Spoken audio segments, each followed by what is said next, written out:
যে কাজী মনিরের কথার সময় তিনি যেগুলা মাউথ পায় অথবা মঞ্চ পায় সে সময় তার অতি কথা গোপন এবং মিথ্যাটাই তিনি সুন্দর করে তিনি তো সুন্দর মানুষ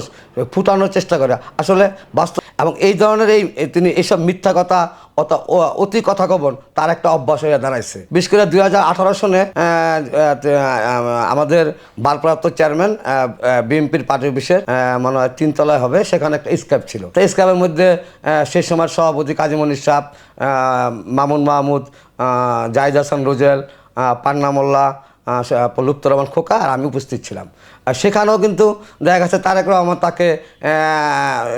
যে সময় বলে যে অনেক বেশি কথা বলার কারণে তিনি বললো যে ভাই আমি কোনো জায়গায় তো মনির ভাই কথা কমিটি দেই না, আমি আমার আব্বুর সাথে রাজনীতি করছেন সেই কারণে আপনার কমিটিটা পূর্ণাঙ্গ দিলাম, কিন্তু আপনি কি করবেন এই পূর্ণাঙ্গ কমিটিটার একটা পরিচিত সভা করবেন, সেই পরিচিত সভাটা নারায়ণগঞ্জে করবেন এবং এখানে আমার সালাম সেই সময় সহসাংগঠনিক সম্পাদক বর্তমান যুগ্ম মহাসচিব অ্যাডভোকেট আব্দুল সালামকে আপনি একটা চেয়ার দিয়ে বসায় রাখবেন। সেই সময় কাজী মনির বলল যে ভাই আমাদের তো নারায়ণগঞ্জে করার মতো পরিবেশ নেই। সেই সময় আবার আমাদের চেয়ারম্যান সাহেব বলল যে মনির ভাই আপনি মাত্র বললেন যে আমার দলের জন্য আমাদের জন্য আপনি অনেক হামলা মামলা নির্যাতনের শিকার হয়েছেন, তাহলে নাহলে আরেকটা প্রোগ্রাম করে আরেকটা মামলা খান, সমস্যা কোথায়? কিন্তু দেখা গেছে তারেক রহমানের সেই নির্দেশ এই কাজী মনির কিন্তু সে সময় পালন করে না, যে কারণে দেখা গেছে 21শে ফেব্রুয়ারি প্রভাত ফেরি আমরা দিচ্ছি সকাল আমার 9টা 10টায়, আবার 12টা বাজে আমাদের কমিটিটা ভেঙে দিচ্ছে কাজী মনিরের একগুমিতার কারণে এবং কাজী মনিরের মানে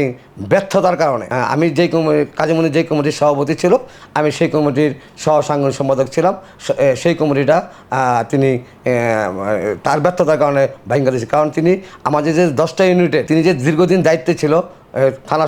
জেলার সভাপতি ছিল, কিন্তু তিনি কিন্তু কোনো কমিটি করতে পারেনি। এই একটা কারণে আমরা কি দেখতে পেলাম যে কাজী মনিরের কথার সময় তিনি যেগুলা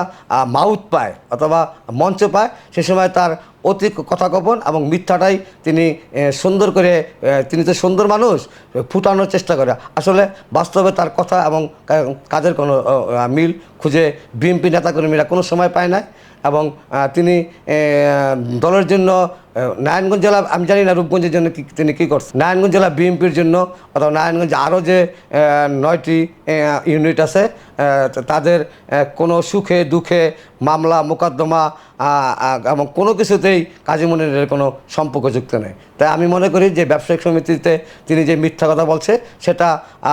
শুধু তার ব্যক্তিগত মিথ্যা না, সেটা বিএনপিকে আমি মনে করি খাটো করছে। কারণ আসলে কাজী মনিরের সাথে ভাইরাল হওয়ার মতো মনে হয় যে আমিরুল আমিনের কিছুই নেই। কারণ কাজী মনির যেই মামলা খেয়েছে তার থেকে অনেক বেশি মামলা আমি খেয়েছি, অর্ধশতাধিকের উপরে আমার নামে মামলা আছে এবং ছিল, এবং আমি 14 বার গ্রেপ্তার হয়েছি। এবং বিএনপি রাজনীতিতে তিনি দীর্ঘদিন জেলা বিএনপির সভাপতি ছিল, কিন্তু জেলা বিএনপি রাজনীতিতে আমাকে চিনে না অথবা আমার একটা নিজে যে উপস্থিত হওয়ার পরে আমাকে চিনব না এই অবস্থা আমার নেই, কিন্তু সেটা কাজী মনির নারায়ণগঞ্জে সেই অবস্থান তৈরি করতে পারেনি। তার মধ্যে একটা প্রমাণ আছে, আপনারা প্রায় অনেকে সেই কমনের পরিপ্রেক্ষিতে বলতে হয় ভাইরাল হওয়ার মতো কিছু নেই।